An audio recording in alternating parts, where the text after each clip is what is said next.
बिस्मिल्लाहिर्रहमानिर्रहीम, अस्सलाम वालेकुम। Welcome to latest education of mathematics. आज के इस वीडियो में हम देखेंगे कि ग्रेडियंट थ्योरम क्या है, डाइवर्जेंस थ्योरम क्या है, इसका फार्मूला, ग्रेडियंट थ्योरम का फार्मूला क्या है और डाइवर्जेंस थ्योरम का फार्मूला क्या है।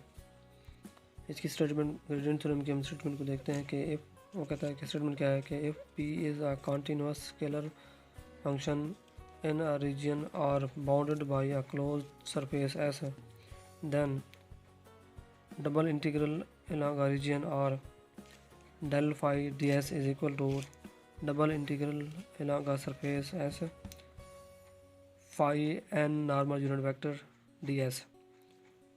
Gradient theorem gives the result in vector form, whereas divergence theorem क्या है?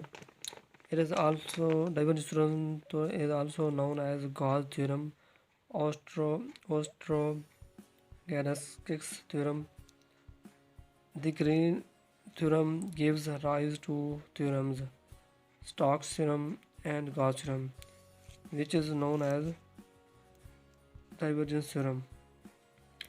Divergence theorem क्या कहता है कि double integral along a surface S a dot n ds is equal to triple integral along a region or del dot a dv.